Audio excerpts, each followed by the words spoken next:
Ngayon po naman mga kabayan, ang gagawin po natin ay ang pagpaprogram po ng Lockset.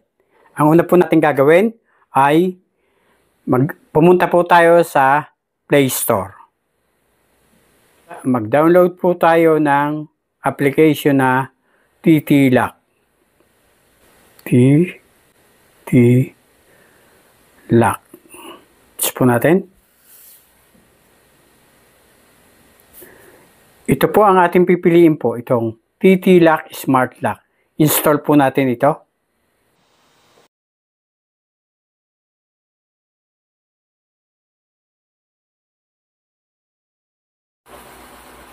Yan po. Na-install na po natin. Open po natin ito.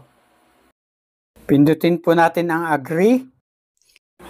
I-type po natin ang ating email account. Type po natin ang ating password. At 0624.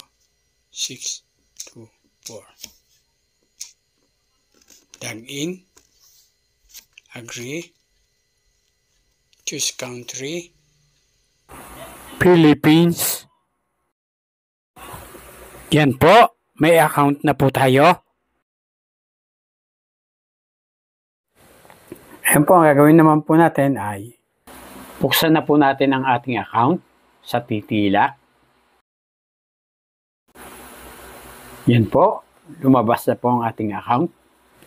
I-program na po natin. I-tap po natin ang ating Lockset.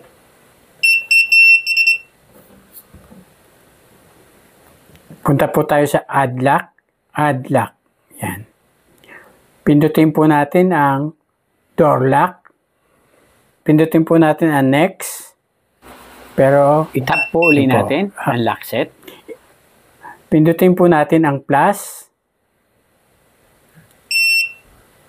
Yan.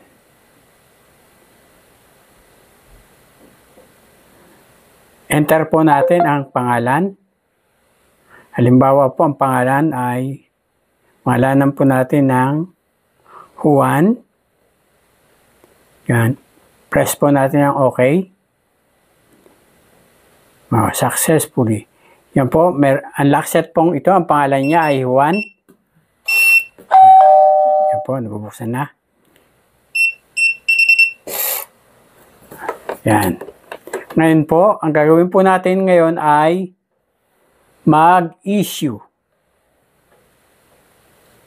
Ito po ang Lockset nito, Juan po ito.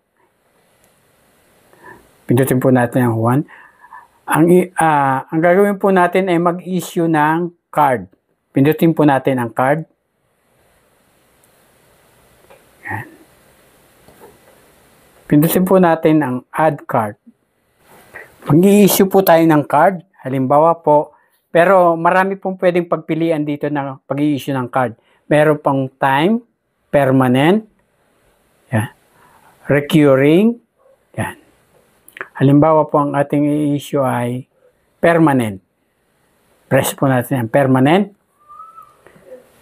Enter po natin ang pangalan ng ating bibigyan ng card. Halimbawa po, ang pangalan po ay Lina.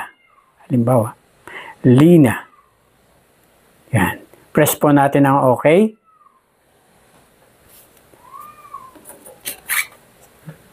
Idikit po natin sa yun, operation successful po. Nakapag-issue na po tayo ng card kay Lina. Ngayon po, isusubukin po natin ang card kung gagana. Tap po natin ang card. Yun po, gumagana. Ngayon po, ang gagawin naman po natin ay nakapag-issue na po tayo ng card. Halimbawa naman po, ang gagawin natin ay magbibigay tayo ng passcode. Press po natin ang passcode. Yan. Generate passcode. Pindutin po natin ang generate. Halimbawa, ang i-issue po natin ay time. May oras. Ay ngayon po, ang oras ngayon ay alas 5 ng hapon. Mula po ngayon, alas 5, magagamit niya po ito hanggang bukas. Ilagay po natin ng alas 5, bukas ay 21 na po bukas. 21, day. Yan po, day. Ang petsa po, bukas po magagamit niya hanggang alas 5 din po ng hapon. Press po natin ang OK. Press po natin ang OK. Yan. Pindutin po natin ang generate. Maglagay din po tayo ng pangalan pala. Pangalan. Lagyan po natin ang pangalan. Halimbawa, ang bibigyan po natin ng passcode ay si, halimbawa po, Raquel. Raquel. Pindutin po natin ang generate passcode. Operation successful po. Ito po ang kanyang passcode. Susubukan po natin kung gagana. 9667 565 7 plus number sign po ito. Number sign. Yan po, gumana po. Yan. Gumana. Ngayon po, ang gagawin po naman natin, pwede rin po kayo ng, halimbawa, may maglilinis po sa bahay nyo at bibigyan nyo siya ng passcode na one time. Ibig sabihin ng one time po, isang beses niya pong ginamit, hindi na po niya magagamit ng pangalawa. Subukan po natin mag-issue ng passcode na one time. Press po natin ang one time. Yan. Enter po natin, ang bibigyan po natin ng passcode. Halimbawa, ang bibigyan po natin ng passcode ay Ruby. Ruby. Yan. Press po natin ang generate passcode.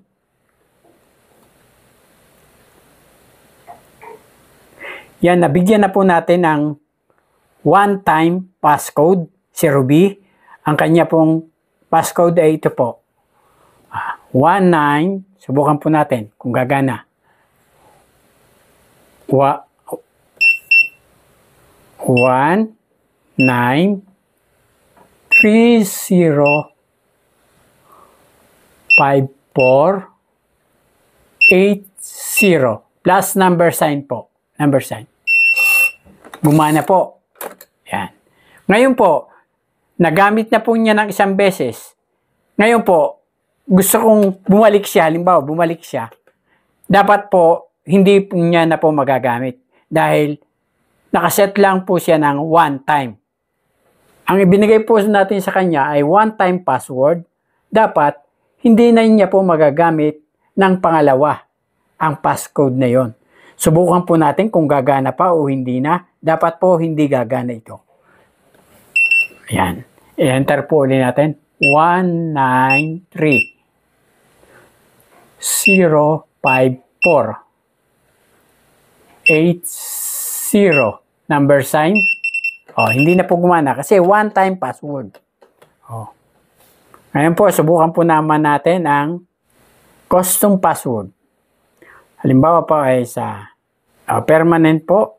Halimbawa kay Lina uli natin ibibigay. Ang custom password. Gusto ko ay customize yung sarili kong numero ang gusto kong ibigay para mas madali kong matandaan.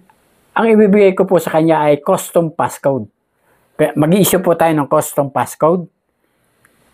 Permanent. Halimbawa po, permanent. Custom password. Kaya meron din po itong oras na custom password. Ang ilagay po natin ay ngayon po hanggang 21 ng ganitong ring oras. Press po natin ang OK. Yan. Ngayon po, ako po ang makakapili ng passcode na gusto kong ibigay kay Lina. Ang gusto kong ibigay na password ay birthday niya. Ang birthday niya, halimbawa ay Augusto. Augusto, ibig sabihin, Augusto 1972. Halimbawa, ganun. Augusto 1972, ibig sabihin 080272. Yun. Yun po ang ibinigay kong passcode. Ngayon po, set passcode po. Pindutin po ng set passcode. Yan. Operation successful. Yan po ang customized na passcode na ibinigay ko kay Lina. Ngayon po, subukin po natin kung gagana.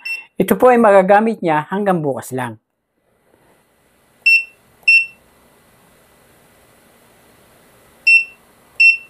Ayan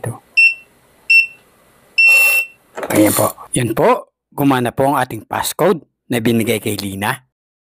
Dito po naman tayo sa recurring cycle start. Halimbawa po, ang recurring cycle naman po ay araw na yun lang magagamit. Halimbawa po, ngayon, linggo ngayon, Sunday, yan, cycle Sunday, ngayon po ay magagamit niya mula ngayon hanggang alas 6 ng hapon. Isang oras niya lang po magagamit. Ito, sa recurring. Pero tuwing Sunday lang. I-set po natin ang 18, alas 6 po ng hapon. Okay? Yan. Pagkatapos po, pangalan naman po natin. Halimbawa, Rowena po. Rowena. Yan. Press po natin ang generate passcode. Yan. Yung pong 681-609-505. Subukin po natin ngayon. 681-609-505. Number sign. Yan po. Ayan. Ito po, magagamit niya po ito hanggang mamayang alas 6 ngayon pong araw ng linggo. Ngayong araw lang pong linggo nito niya magagamit. Kung halimbawa po mayroong kayong papupuntahin na papaglilinisin sa bahay nyo tuwing Martes, pwede nyo pong iset. Halimbawa, ganito po ang gagawin nyo. Ganito po ang gagawin nyo. Passcode.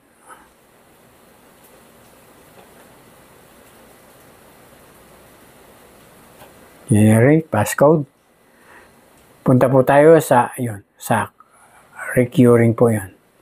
Halimbawa po, tuwing gusto nyo lang, ang tagalinis nyo, maglilinis lang tuwing Saturday. Yan, Saturday. Tuwing Saturday. Yan, okay po, press okay. Tuwing Saturday. Kung anong oras po siya maglilinis, halimbawa, umaga, ilagay nyo po ng alas 8 ng umaga, halimbawa, mag-aano siya, alas 8 ng umaga, tuwing Saturday, press okay. Pagkatapos po, matatapos siya mga alas 10 ng umaga. Bigyan po na, ayan, alas 10 ng umaga. Yan, generate passcode. Yan po. Halimbawa po, ang pangalan po ng inyong maglilinis ay si Rafael. Yan. Pindutin po natin ang generate passcode.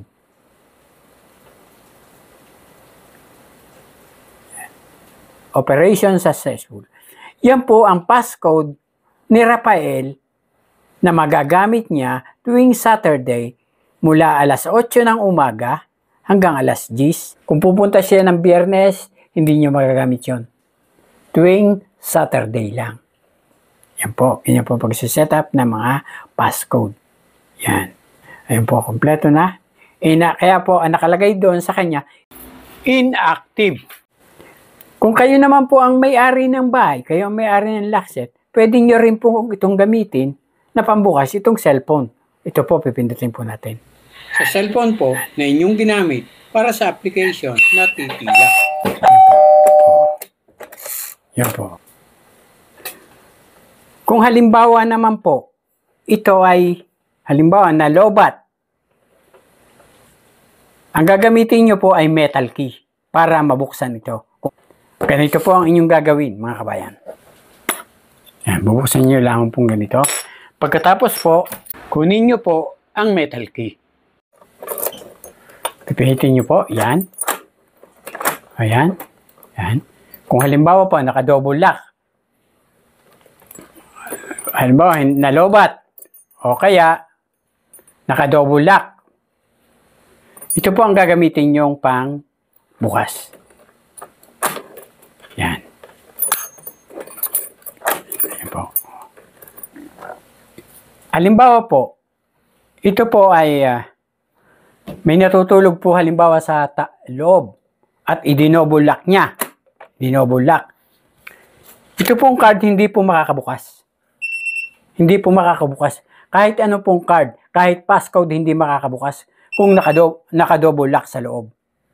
Ang tangi lamang po makakabukas dito, pag naka-double lock, ay metal key, admin passcode, at cellphone. Hindi po makakabukas ang mga in-issue po nating passcode at card. Hindi po makakabukas ito. Yan. Ang tangi lamang po makakabukas ay ito. Ang cellphone.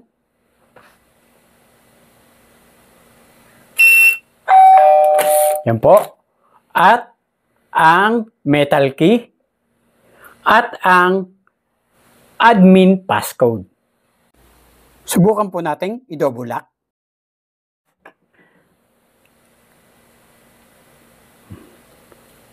Meron po ditong admin passcode. Punta po tayo sa setting. Punta po tayo dito sa basic. Pindutin po natin ang basic. Ngayon po, pindutin po natin ang admin passcode. Yan. Ito po ang admin passcode, 9957942. Subukan po, naka-double lock po yan. Kahit po naka-double lock yan, pag ginamit po natin ang admin passcode, mabubuksan po yan. Yan. Pasok po natin ang admin passcode, 9957942 number sign. Yun po, nabubuksan. Mabubuksan po ng admin passcode. Ang makakabukas lang po pagka naka-double lock ay admin passcode, metal key, at ang cellphone. Balik po na. Tuwakan po. Oh.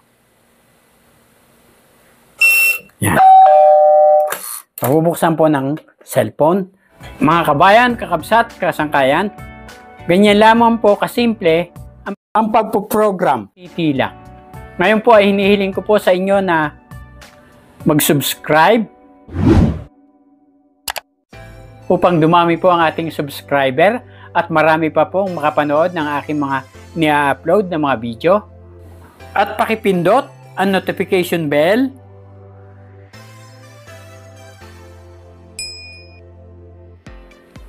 mag-like,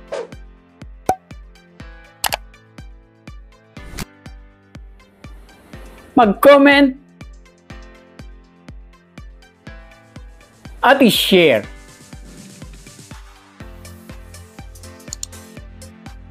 Upang maging updated po kayo para sa susunod ko pang i-upload ng mga video na kapaki-pakinabang at kapupulutan ng mumunting kaalaman. Mga kabayan, kakabsat, kasangkayan, kung nais nyo po na magkaroon ng ganitong lock set, ay tawagan nyo lamang po si Juan Masipag sa numero sa ibaba ng ating screen. Maraming salamat po sa inyong panonood. Hanggang sa muli! Bye-bye!